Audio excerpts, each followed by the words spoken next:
やられたらやり返す。倍返しだ。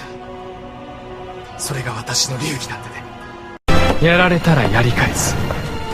倍返しだよ。それが私の流儀だってね。やられたら倍返しだ。やな。いいえ。10倍返しです。やられたらやり返す。倍返しだ。覚えておいていただこう。やられたらやり返す。あなたに対しては100倍返しだ。覚えておいていただこう。今後日韓関係はどうなるんですか？なんかもうここまで来ちゃうと一周回って不憫に思っちゃうというか本当にだって奥さんもおっしゃっていたようにその韓国の国民の方と韓国政府との温度差がひどすぎてその温度差を知らないのもおかしいですし知っててこの方法を取るしかないその韓国政府の外交の下手さちょっとなんか国民の方がかわいそうだなって思います。 안녕하세요. 정치를 품격 있게 풀어드리는 정치클래스TV의 심상만입니다. 오늘은 일본의 한 칼럼에서 일본의 드라마 한자 나오키라는 드라마가 한국에서 선풍적인 인기를 얻고 있으며 일본 불매운동에도 불구하고 한국인은 일본 드라마를 통해 통쾌함을 얻는다라고 칼럼을 썼는데 그 사실이 정말인지 팩트체크를 해보고 아베 사임으로 인해 앞으로의 한일 관계에 대한 강경화 장관의 발언을 바라보는 일본인 댓글 반응을 살펴보겠습니다. 일본 드라마 한자와 나오키에 대한 한국에서의 인기란 칼럼을 살펴보는데 이것은 먼저 팩트 체크를 하고 넘어가겠습니다. 한자와 나오키 이 드라마가 한국에서 인기가 있었던 건 사실이나 일부 일본 드라마 매니아층에서 인기였던 거지 전 국민적으로 인기를 끌지 못했고 지금의 일본에서의 한국 드라마 사랑의 불시착이나 이태원 클라스, 사이코지만 괜찮아처럼 통계적으로 증명될 수 있는 인기는 아니었다는 것을 팩트체크해 드립니다. 다만 이 칼럼을 소개한 이유는 한국과 일본의 세대 문제를 그나마 잘 해석했고 그 문제를 우리도 공유할 수 있기 때문입니다. 일본 특유의 일본에 대한 과장과 한국에 대한 잘 알지 못하면서 일본스럽게 해석하는 칼럼의 내용을 유의해서 보시기 바랍니다. 일단 칼럼 내용입니다. 한국에서는 일본 제품 불매 지속 속에서도 한자와 나오키 복수극 인기 금융위기가 발생한 1997년 이후 저성장 세대를 사는 젊은이들에게 한일 관계가 전후 최악의 상태까지 발전되는 상태라고 평가받는 것이 한국의 일본 제품 불매운동. 그러나 역으로 일본의 콘텐츠 드라마 한자와 나오키를 보지 않고 넘어갈 수는 없을 것 같다.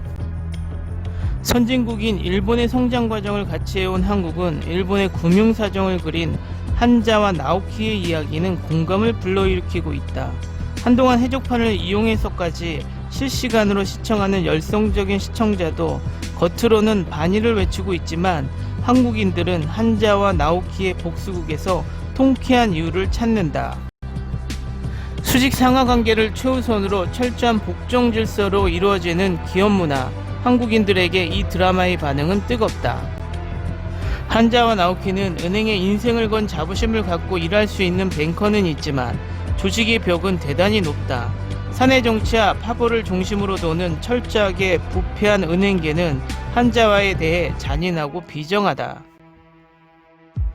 한국에서는 1997년에 금융위기가 일어났다. 이후 저성장 시대를 사는 한국의 젊은이는 다르지 않은 자신들의 처지는 한자와와 겹쳐 있는지도 모른다. 일본 제품 불매에서 경제전쟁의 양상도 한국에서는 이러한 저성장 시대의 빈곤에 허덕이는 젊은이를 가리키는 말이 미디어에 넘치고 있다. 예를 들어 88만원 세대, 헬 조선 세대, 금수저, 흑수저로 대표되는 숟가락 계급 이론. 이들은 디플레이션 아래 일본의 잃어버린 20년 세대와 오버랩되는 것이다. 또한 한국도 일본과 마찬가지로 상사의 권위주의가 있다. 갑을관계, 상사는 갑, 부하는 을이다.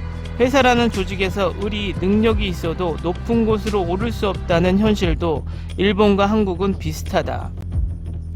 지난해 한국에서 강하게 불었던 일본 제품 불매운동은 일본 정부가 화이트리스트에서 한국을 배제한 후 시작, 이제 경제전쟁의 양상을 보이고 있다. 1970년대 일본의 명목 GDP는 한국의 2배에서 3배이었다. 1965년 한일 국교 정상화 이후 한국은 일본의 자금과 기술, 원재료를 이용하여 경제 발전을 본격화시켰다.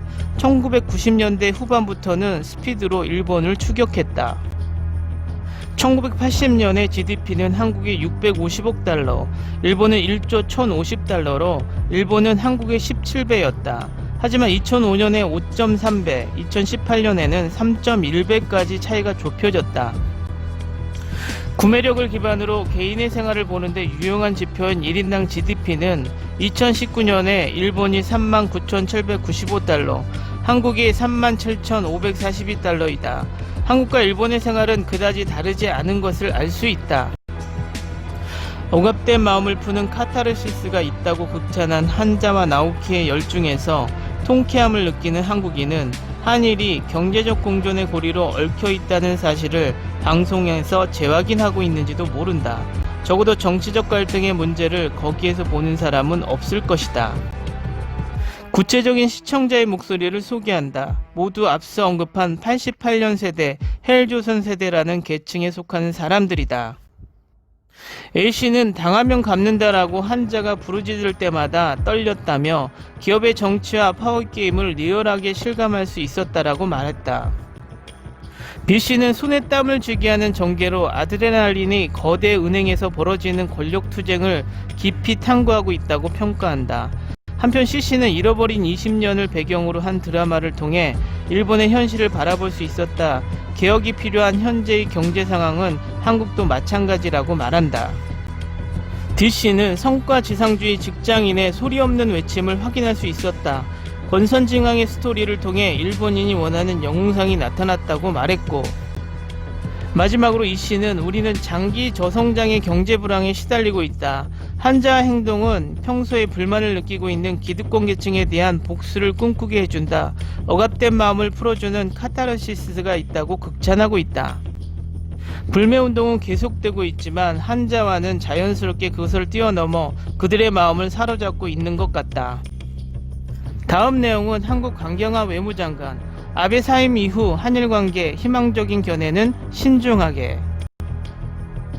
한국의 강경화 외무장관은 아베 총리의 사임 이후에 한일관계 개선에 대해 어려운 사안인 만큼 쉽게 희망적인 관측을 하는 것은 주의할 필요가 있다고 말했다.